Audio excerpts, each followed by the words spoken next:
সবাইকে স্বাগত জানাচ্ছি কাজী ফার্মস কিচেন নিবেদিত সহজ ইফতারে। পুরো রমজান জুড়ে আপনাদের সাথে আছি আমি শাবাবা ইসমাম। আজ আমরা তৈরি করব চিকেন ডোনাট।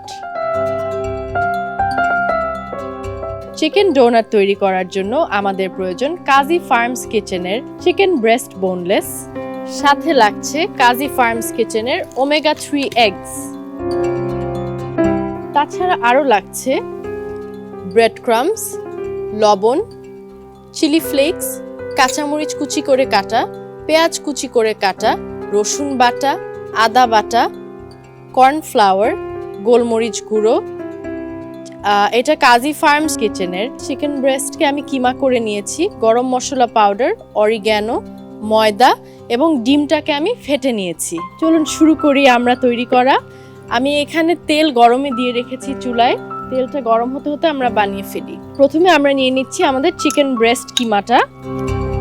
একে একে করে সব ড্রাই ইনগ্রিডিয়েন্টসগুলো আমরা দিয়ে দিব। প্রথমে দিচ্ছি লবণ পরিমাণ মতো, দিচ্ছি চিলি ফ্লেক্স, দিচ্ছি কাঁচা মরিচ কুচি। মরিচটা আপনারা আপনাদের পরিমাণ মতো দিবেন, যার যত ঝাল ভালো লাগে সেভাবে দিবেন। দিয়ে দিচ্ছি পেঁয়াজ কুচি, দিচ্ছি রসুন বাটা, দিয়ে দিচ্ছি আদা বাটা, দিচ্ছি কর্নফ্লাওয়ার, দিচ্ছি অরিগ্যানো, গরম মশলা পাউডার এবং গোলমরিচ। এবার এই পুরাটাকে ভালো করে মিক্স করে নিতে হবে। কাজী ফার্মস কিচেনের সকল চিকেন ভেজিটেবল ফেড এবং এগুলি কিন্তু অ্যান্টিবায়োটিক রেসিডিউ মুক্ত। আমাদের চিকেনটা আমরা ভালো করে মিক্স করে নিয়েছি। এবার আমরা বানাবো চিকেন ডোনাট।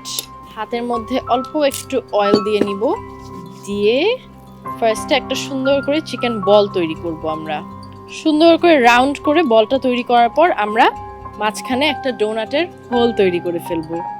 আমাদের চিকেন ডোনাটটা রেডি হয়েছে। এবার এটাকে আমরা ফার্স্টে ময়দার মধ্যে ডিপ করব। ময়দায় ডিপ করে তারপর ডিমে চুবাবো। ওমেগা 3 এগসে ডিপ করার পর আমরা এটাকে বিস্কিট ক্রাম্বসের মধ্যে দিয়ে দিব। আমরা বিস্কিটের গুঁড়োতে ডিপ করে নিলাম আমাদের ডোনাটটাকে।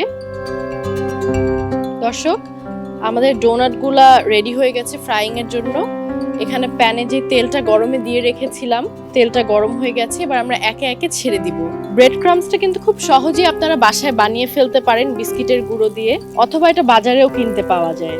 এবার আমরা আমাদের ডোনাটটাকে ডিপ ফ্রাই করব যতক্ষণ পর্যন্ত না এটা গোল্ডেন কালার হয়ে আসে। আমাদের চিকেন ডোনাটটা হয়ে এসেছে। কালারটা আমি একটু উঠিয়ে দেখাই, এরকম সুন্দর ফ্রাইড হয়ে গেছে। আমরা এবার এটাকে উঠিয়ে ফেলবো, টিস্যুর মধ্যে উঠিয়ে রাখবো যাতে এক্সেস অয়েলটা সোক করে নেয়। চিকেন ডোনাট কিন্তু বাচ্চাদের খুবই প্রিয় একটা আইটেম, এবং শুধু বাচ্চারা না, আসলে এটা বড়রাও ইফতারে খুবই পছন্দ করে।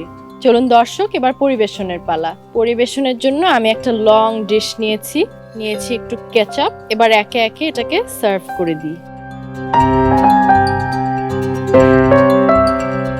দর্শক, দেখলেন তো কত সহজে তৈরি হয়ে গেল চিকেন ডোনাট। আজকের মতো এখানেই বিদায় নিচ্ছি। কাল আবার হাজির হয়ে যাব নতুন কোনো একটা রেসিপি নিয়ে। সে পর্যন্ত ভালো থাকুন, সুস্থ থাকুন, দীপ্ত টিভির সাথে থাকুন।